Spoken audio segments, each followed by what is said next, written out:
Hi, Mark. How are you doing? Thank you very much for doing this interview today. Maybe you'd start introducing yourself to the audience.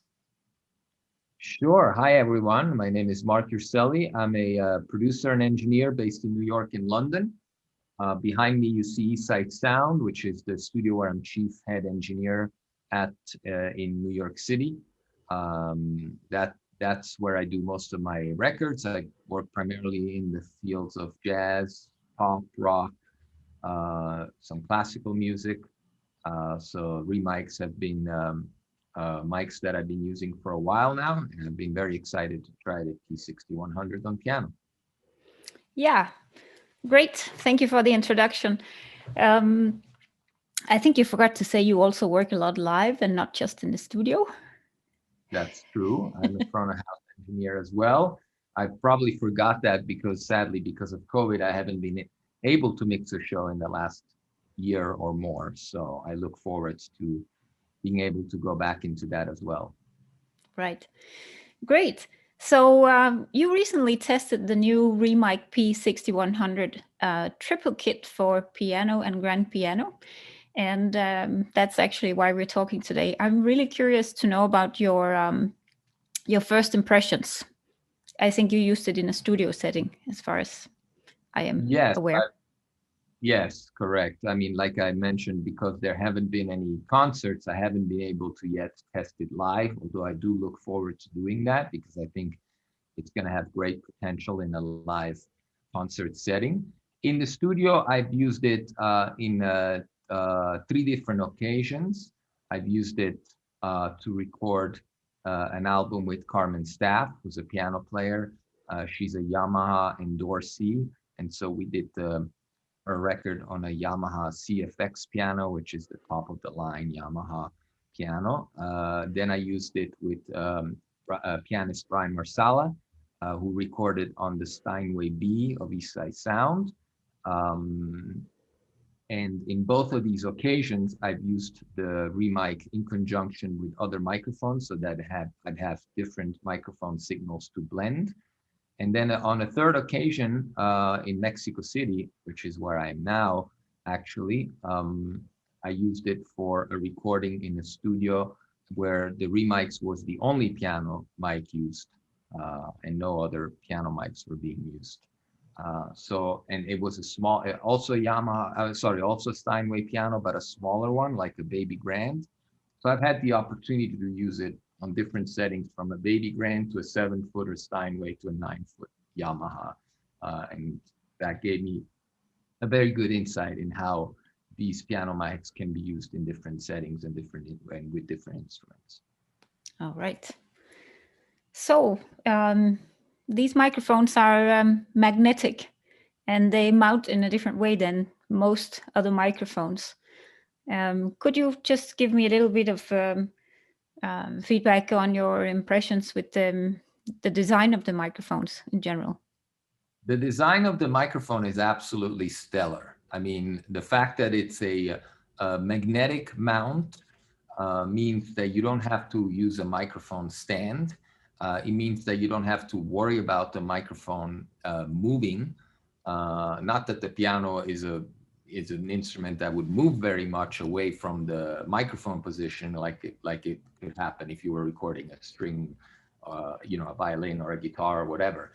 But it still is very helpful that the microphone will stay in exactly the position you put it in without ever moving, and most importantly, without ever rattling, because obviously the piano produces a lot of vibrations, and the REMIC P6100 has a magnet, but the magnet has like a felt fabric kind of material between the microphone and the magnet, or I should say, produce on top of the magnet, so that basically it's only this felt that touches the piano.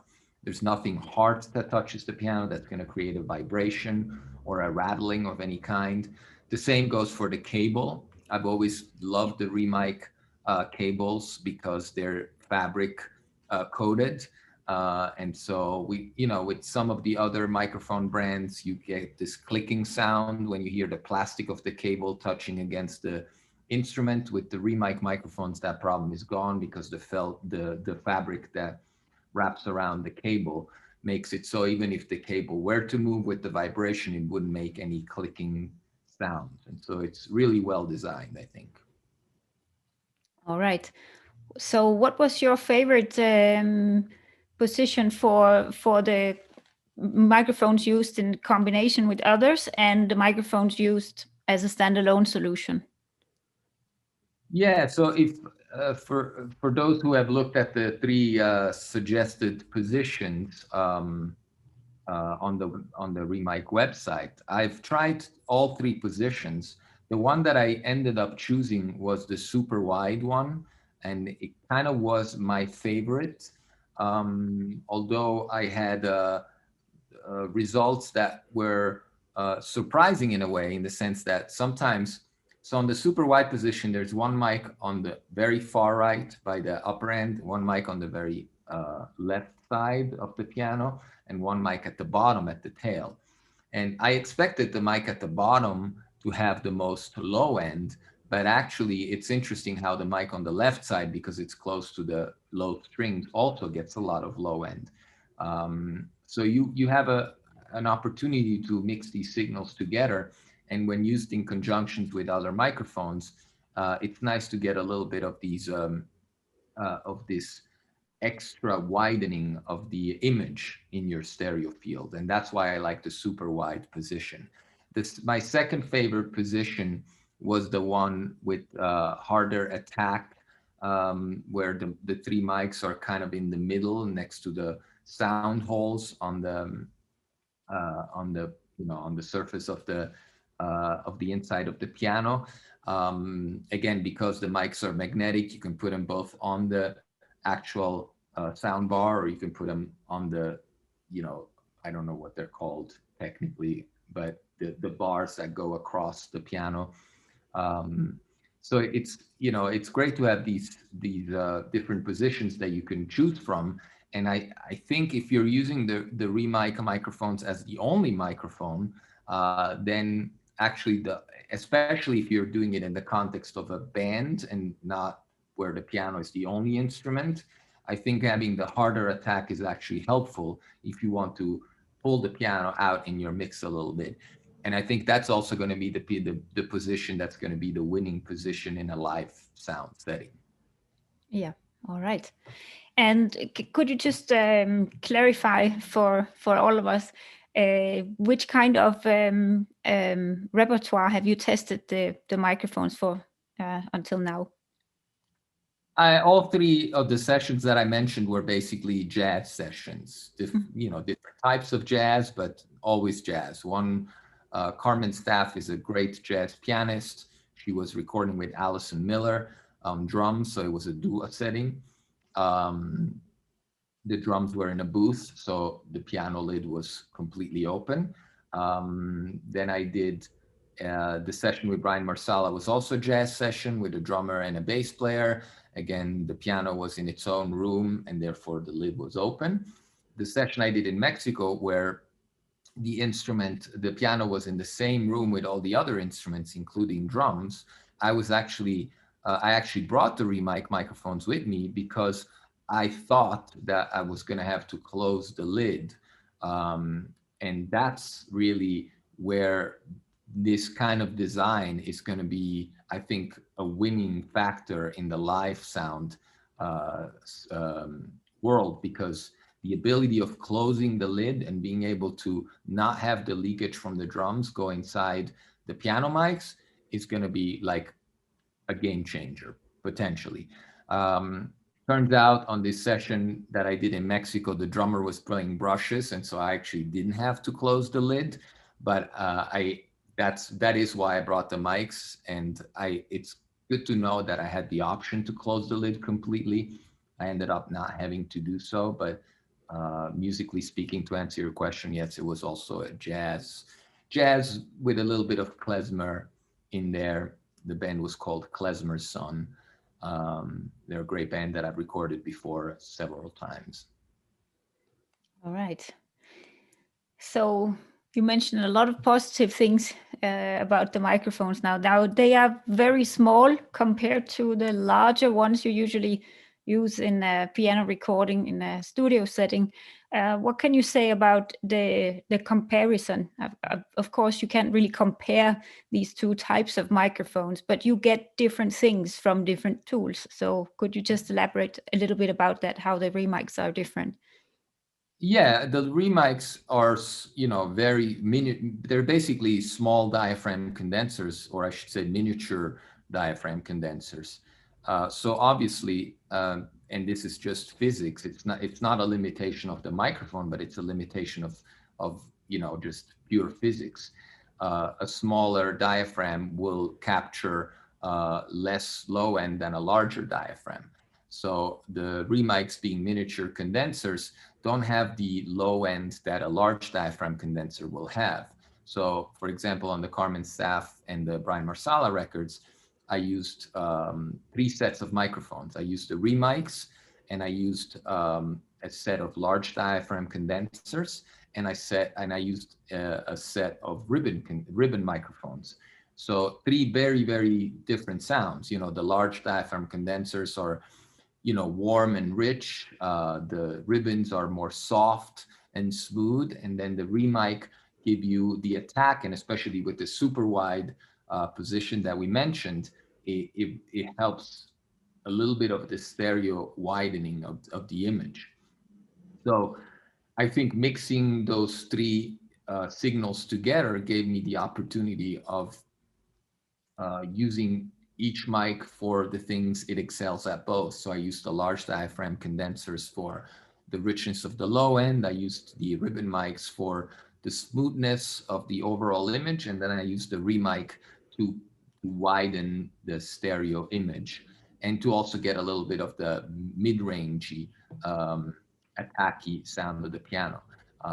That's actually, like I mentioned, I used the super wide position, but with my second favorite position, which is the hard attack ones, you get a lot more mid-range, which you can mix in with the large diaphragm condensers of choice that you might want to use. Now, you haven't tried the REMIC P6100 in a live situation yet, but you did have some opinions about this design of the REMIC piano microphones, that you expect them to do well in a live setting. Could you just elaborate a little bit about that? What are the usual challenges when you have to mic a grand piano, an acoustic one on stage? Absolutely. Yeah. Every front of house engineer and monitor engineer knows that having a grand piano on a stage with monitors or horns or drums means that you're going to get a lot of that leakage in your piano mics. That is actually why oftentimes one trick that we go to is to use a pair of condensers, and then use a dynamic mic stuck inside the hole of the piano with some foam around it to avoid rattling.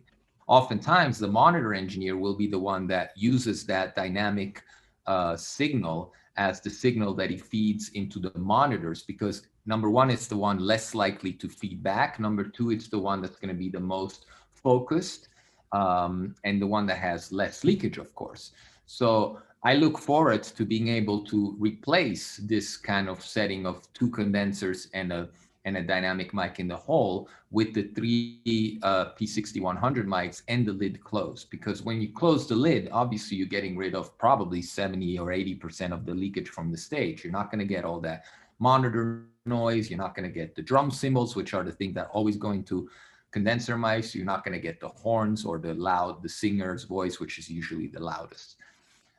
And even though I'm a front of house engineer and I don't have to use the dynamic microphone like a monitor engineer does, I think the monitor engineer will have the choice of 3 different mics on the piano with very little or no leakage, and be able to feed those into the monitors of the musicians. And if he does IEMs, in-ear monitors, he can do a stereo spread of the piano that's going to sound much more pleasing than that old dynamic microphone in the hole. So I think the REMIC P6100 is going to be a winner live. I think it's going to be really where the microphone shines, and where the versatility of the design and the ability to close the lid will greatly increase the chances of having a piano sound without all that leakage. All right. So studio as a complementary solution, and live as a possible standalone solution. Yes, absolutely. I think live, I can't wait for concerts to be back and for me to have the choice to test this. But I think the ability to close the lid and reduce all the leakage is going to be really a killer game changer.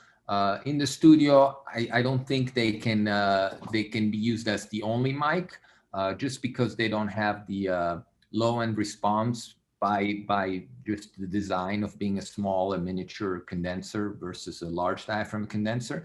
But if you use them in conjunction with a pair of large diaphragm condensers or a pair of spaced out microphones away from the piano, then I think you can really get a beautiful sound with a very wide stereo image and a very defined mid-range, because the remics really help with the mid-range focus on the image.